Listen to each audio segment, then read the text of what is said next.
Hello.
Hey.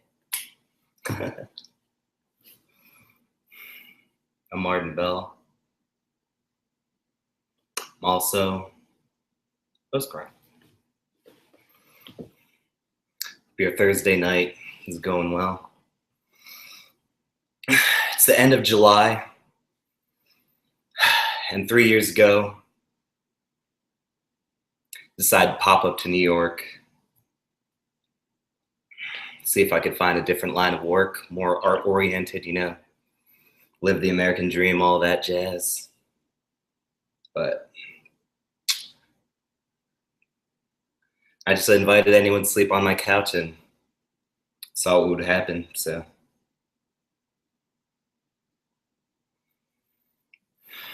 $11.11, make a wish. This is a Retina scan. 2012, the year the world was supposed to end.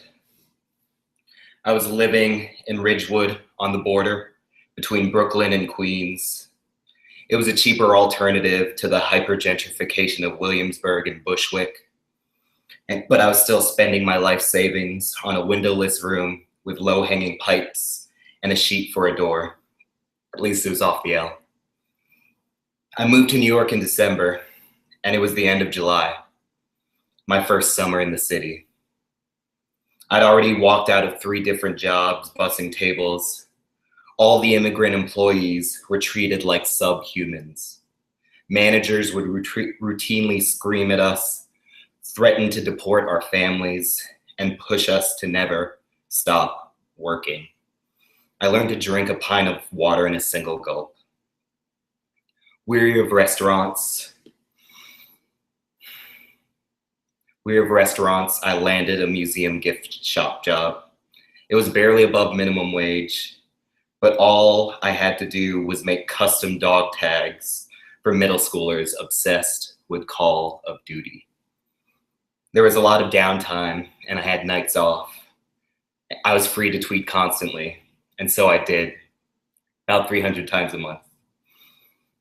There's something magical about Twitter in July. So many more people meeting and interacting with each other's words.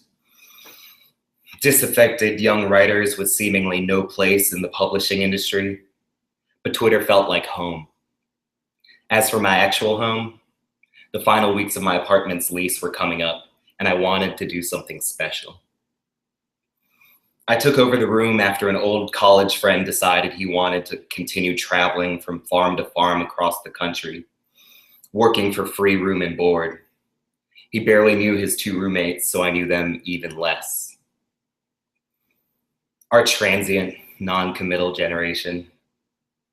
They were never home.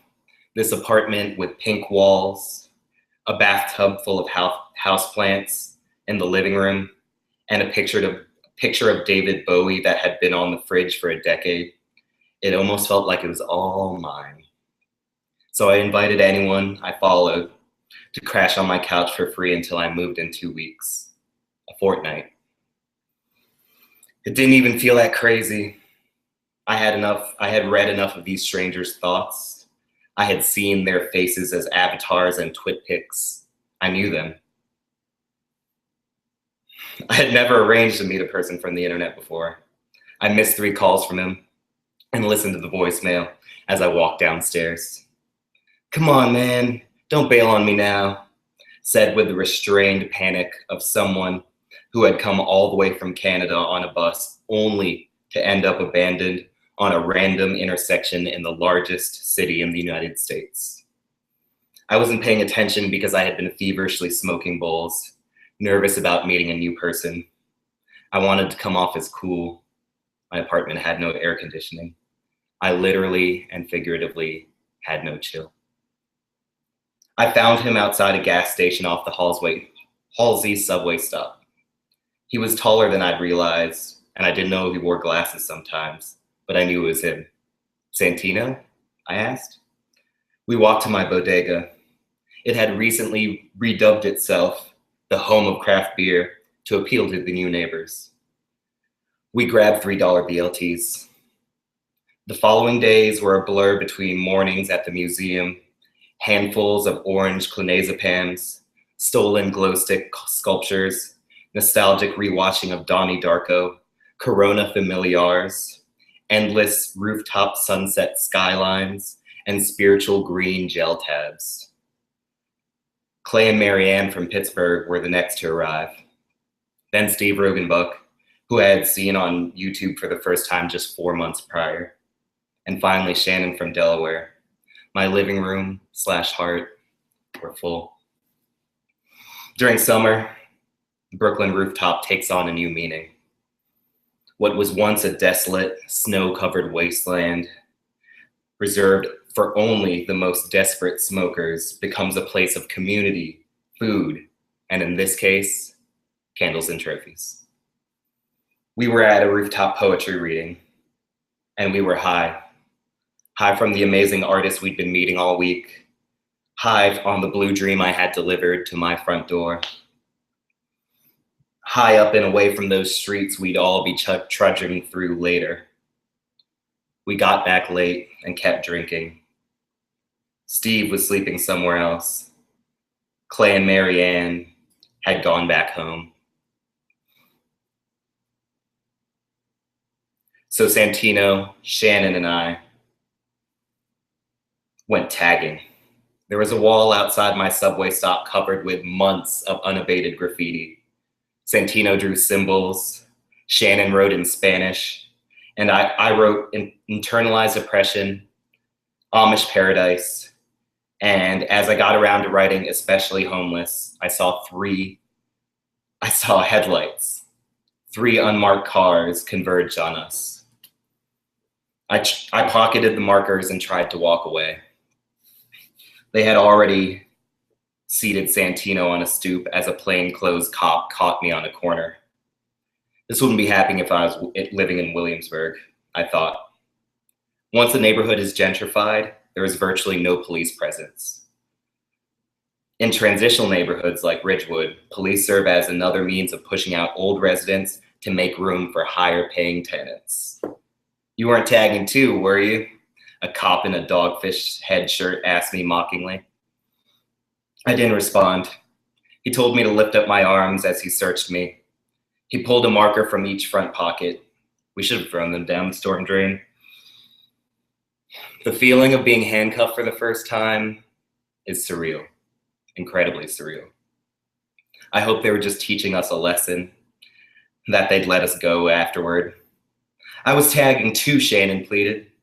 Why don't you search me? They ignored her and she held open her purse with markers in it. Do you really want to go to jail right now, ma'am? One cop asked. She closed her purse. She had nowhere to stay. I handed her, a person I'd only known for a few days, the keys to my apartment. They drove Santino and I off in separate cars, and I didn't know when I'd see him again. My officer listened to the Postal Service. Santino's blasted Drake's The Motto. Both ran every red light. We ended up at the 83rd precinct in Brooklyn. I finally understood the significance of the little numbers on their collars. They took our cell phones, wallets, and fingerprints. These parts of my identity I expected to give away. But when he told me to open my eyes real wide for a scan, I didn't know what to say. The mixture of his routine tone with the invasiveness of the procedure was jarring. We ended up in what amounted to a drunk tank with a few other people, a windowless cell. Very lively and lighthearted at first until you sober up on the concrete floor next to a puddle of piss in the shape of an undiscovered continent. All the cops have guns, but silence is their most powerful weapon. You never know when you're gonna get out. You don't know if someone's really coming to refill the brown plastic water dispenser, or when and if they'll bring the peanut butter sandwiches, some with mold, none with jelly. We avoided eating anyway. In jail, your bodily functions are used against you. Everything that defines you as a human being is used against you. I wasn't sure if I'd make it to my shift at the museum in 6 hours, but figured out there was no way they'd keep us drunks past dawn. I could now see the lavender of the morning sky. We were back in handcuffs, being led to a van full of strangers. Then they chained us all together. Everyone there had token offenses like using the doors between subway cars or possession of minuscule amounts of marijuana. After being verbally abused by every officer who went into the room our cell was in, I thought precinct was the entirety of the jail experience. I thought that after being made to use a toilet that was so impossibly covered in shit that it looked more like a shit sculpture of a toilet rather than a toilet itself, that was it. Our van pulled up to central booking. They processed us. They scanned our eyes. They took away our identities again. I smiled in my precinct mugshot, and I tried to sneer for my second, but the officer taking pictures flatly warned me, the judge won't like it if you smile. He captured the most defeated look I will ever have on my face and sent us to one of the cells to wait for our names to be called. No time frame. 6 or so cells with around 10 people in each one. In the movies, they give you money and say, you have one call. In real jail, in actual jail, if you don't have change, you don't get to make a call. The mouthpiece dangled by a couple of wires. People asked each other for various coins. Without a cell phone, I had no contact list. So I guessed my girlfriend's number. I really hope this is you. I wanted to cry, but I couldn't. Not there. The opening ceremony of the London Summer Olympics was on in the background. Watching it from inside of the cage made the enthusiasm more contrived, the royal family more sickening, and the nationalism more sinister. Everyone on that screen mocked us with their autonomy. All the cops passing through from other precincts stared at their phones or even fucking iPads just so they didn't have to look in our eyes. If you got a response, it was, I don't work here. You have to ask your arresting officer, knowing full well every officer here was on his way out. A man in the corner pulled a crack pipe out of his underwear and smoked it. I looked over at the officers in disbelief, but no one noticed. I thought I was probably fired from the museum already, but at least we'd get out in time for this poetry reading later. No one had brought us water in hours, even though we asked multiple people. They shuffled us from cell to cell, arbitrarily. Initially, it seemed like there was a logical progression working toward going upstairs to see a judge. Then we ended up in cells we had already been in. Santino sighed and said that he wanted to kill himself, and I felt the same, but I guess that's why they took our shoelaces. You can be held for up to 72 hours without being charged with a crime. I learned this from a tall kid dressed from head to toe in what used to be white for his 21st birthday. He dropped his keys on the train tracks and got arrested for trying to get them. That was it. It was his second day in central booking. It was around our 15th hour, maybe 6 p.m. He looked down at his white chucks covered with jail grime and said, "This is the worst birthday of my life. When I get home, I'm going to burn these clothes. I never want to think about this again." Around us, people used plastic wrapped peanut butter sandwiches as pillows. Sleep was our only true escape. I dreamt of my phone and the freedom and connectivity it now symbolized, smiling while unconscious. For a half second upon waking, I'd think I was in my own bed and open my eyes to the loneliest feeling in the universe. The resistance Santino and I had felt in the morning was starved out of us. We were too weak to speak, just occasional dejected eye contact. Everything felt indefinite. My hunger made me feel inexplicable shame. No one wanted to have to shit in front of each other. No one wanted to have to need anything that could be taken away. Arrests spike after sunset. This results in a wave of new people flooding into central booking. An officer announced, "If you don't get upstairs by now, you're going to be stuck here for the night." Luckily, we had finally been charged, but we were still being corralled from cell to cell without explanation. The mugshot's camera flash was going off incessantly in my peripheral. I looked over and 3 strung-out women handcuffed together struggled to stand at the same time for their picture. They needed room for all the new people, so they printed out a list of names. The people on the list got to leave their cell, get put in a handcuffed chain gang, and get walked upstairs to await to see the judge. It wasn't alphabetical, and no one could afford their chance to be a person again, so there were only stray whispers. We weren't the first called. We weren't in the middle of the growing line either. We were just before the end. We left the tall kid in white behind somehow. Handcuff click. Hope. Seeing a window upstairs felt like a miracle. Hearing a guard's ringtone and remembering that music existed felt like a baptism. We were in a room now, late for the reading, closing in on hour 21. There were still bars, but they were less obvious. I felt empowered being able to see and enter the wooden public defender booths, even though no one was in them yet. They ran out of cups, so we ripped the top halves off mini milk cartons and drank cloudy water from them. The judge would only be in for 1 more hour. I looked at Santino and the 5 or so others around us and thought that'd be plenty of time to see everyone. We'd make it to the readings after party. We could smoke weed and tell everyone how crazy it was, but it was all over. Thank you, base God.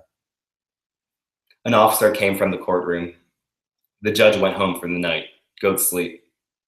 He declared matter-of-factly. There was barely a chance to get mad. We expected this. Beneath the anticipation we dared to let ourselves feel, there was never really a chance. I gave up.